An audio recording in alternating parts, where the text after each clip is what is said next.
Assalamualaikum warahmatullahi wabarakatuh. Selamat siang dan salam sejahtera untuk kita semua.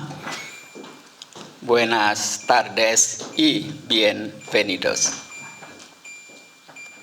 Pak Tamsil selaku Ketua Rombongan DPD RI yang saya hormati, Bapak Ibu sekalian, anggota DPD RI yang tidak bisa saya sebutkan satu persatu namanya, perlu diketahui kami menyambut gembira kedatangan Bapak Ibu sekalian ke kota Madrid ini, dan insya Allah Senin depan Bapak Ibu sekalian akan diterima oleh Ketua Senat di Madrid, tentu Ketua Senat Kerajaan Spanyol yang saya maksud.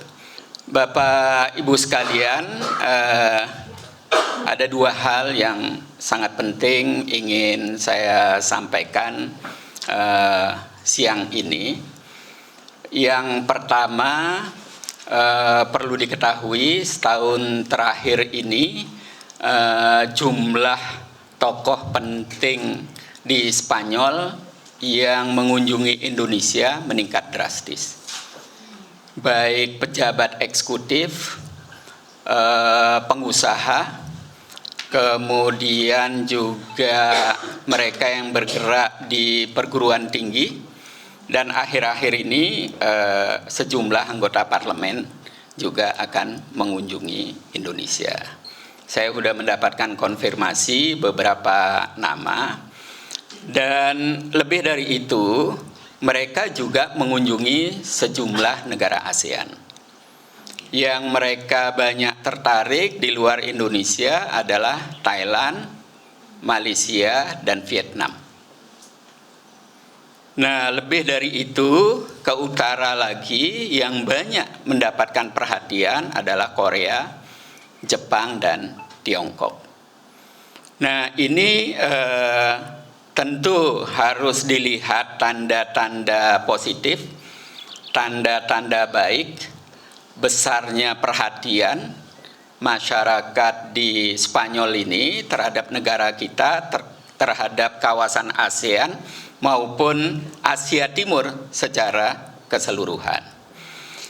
Saya suka menggunakan istilah yang saya pinjam dari Kishore Mahbubani, ya, seorang diplomat, seorang cendekiawan, pemikir dari Singapura yang banyak sekali berbicara di forum internasional, baik di Amerika maupun di Eropa ini. Dia mengatakan epicentrum dunia khususnya dalam bidang ekonomi sedang bergerak dari kawasan Atlantik.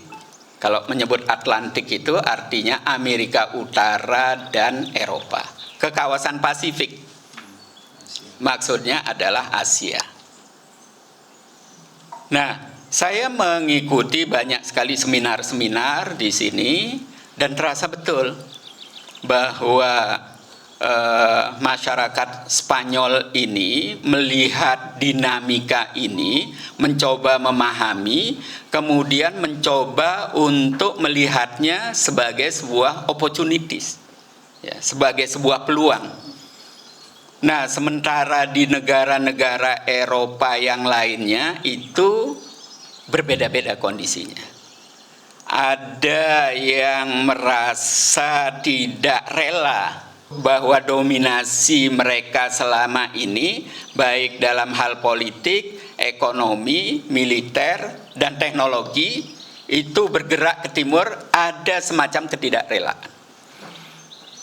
Karena itu perdebatan di antara para cendekiawannya, di antara para politisinya, dan juga masyarakatnya itu seru sekali. Nah, sebetulnya saya juga memperhatikan bahwa masyarakat di Uni Eropa ini sudah menjadi semacam satu negara. Karena mereka punya parlemen Uni Eropa, punya eksekutif Uni Eropa juga. Menlunya Uni Eropa itu namanya Josep Borrell. Itu mantan Menlu Spanyol. Dan satu partai dengan Sanchez yang sekarang menjadi Perdana Menteri. Jadi partainya sama. Nah, karena itu saya yakin komunikasi di antara pemerintah di sini dengan kebijakan-kebijakan atau pengambil kebijakan luar negeri Uni Eropa itu sangat intens. Karena itu saya memperhatikan Spanyol ini paling siap menghadapi perubahan-perubahan ini. Nah, di sisi lain ada semacam persaingan terselubung antara Uni Eropa ini dengan Amerika Serikat. Ya, itu bisa dilihat bahwa kompetisi di antara euro dengan US dollar itu tanda-tanda, itu kan ukuran atau indikasi paling objektif.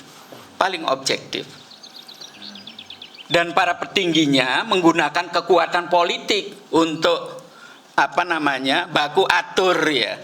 Ya. Karena itu semuanya mempengaruhi. Kalau di tanah air coba kita perhatikan ya. Ketika kita mengurangi penggunaan US dollar, mengganti euro, itu sudah menjadi masalah besar. Begitu juga di Malaysia. Nah, sebetulnya perang tarif yang dideklarasikan oleh Amerika ini semacam pemantik saja, menjadi perang terbuka. Nah, bagi kita di tanah air, saya kira semua ini harus diikuti secara cermat. Dan saya bersyukur ya bahwa kelihatannya Tuhan sayang dengan kita. Kita sekarang diberikan seorang kepala negara yang mengerti geopolitik, mengerti geoekonomi dan siap. Ya, siap. Ya, bukan hanya mengikuti tapi mengambil peran.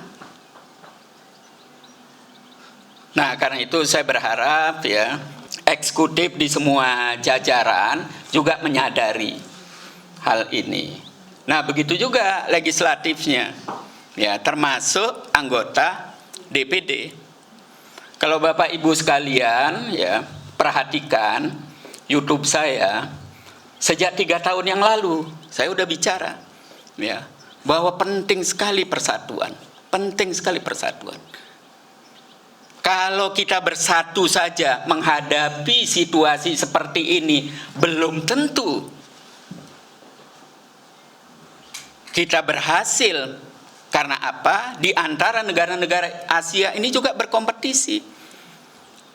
Secara terbuka, saya sering menyinggung bahwa kita kalah jauh dengan Vietnam. Padahal beberapa tahun yang lalu, itu di Barelang, kita nampung pengungsi Vietnam. Iya. Nah, sekarang mereka udah nyalip. Di Spanyol saja kedutaannya kecil sekali. Home staff dan lokal staffnya sedikit sekali. Tapi neraca perdagangan, investasi mereka jauh lebih tinggi dari kita. Apa yang salah? Nah, karena itu kita harus berani introspeksi diri. Ya. Kita harus berani mengevaluasi diri. Apa yang kurang, ayo segera perbaiki. Ya. Kurangi omon-omon yang tidak perlu, perdebatan-perdebatan kosong yang tidak penting. Karena kita menghadapi geopolitik, geoekonomi yang berubah sangat cepat dan tidak pasti. Nah, ini yang pertama. Yang kedua, tadi saya sampaikan kepada Pak Tamsil, ya, kalau bisa Pak Tamsil dan beberapa wakil dari Bapak Ibu sekalian, jangan pulang dulu. Bertahan di sini, nanti dibuatkan acara.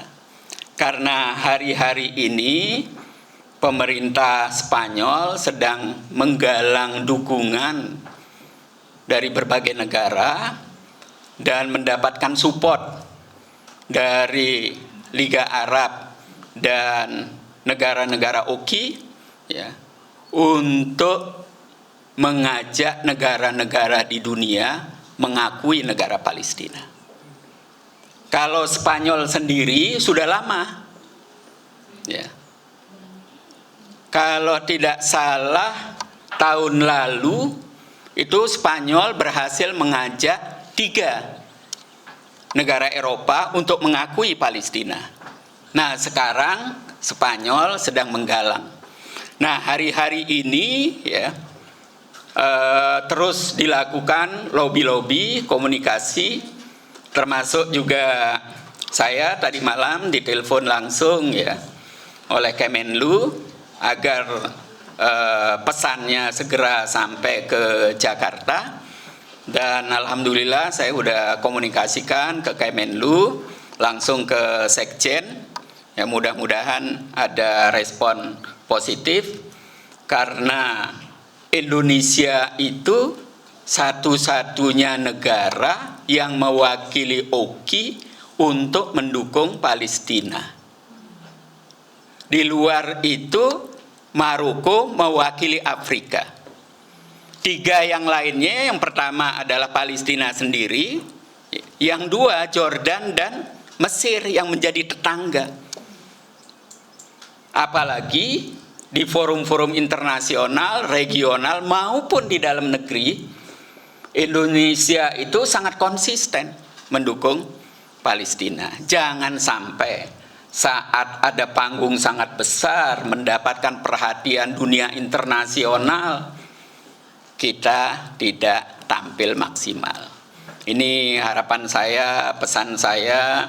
Walaupun undangan resmi ditujukan kepada Kemenlu, khususnya kepada Menlu sendiri, tapi kalau didukung oleh parlemen, baik DPD maupun DPR RI, apakah atas nama MPR, dan itu saya kira akan menunjukkan kesungguhan kita, konsistensi kita, dan feeling politik saya ini akan memberikan dampak yang sangat besar, dan saya yakin kemerdekaan Palestina sudah semakin dekat. Saya kira itu dari saya, mohon dukungan dan doanya. Billahi taufiq wal hidayah. Wassalamualaikum warahmatullahi wabarakatuh.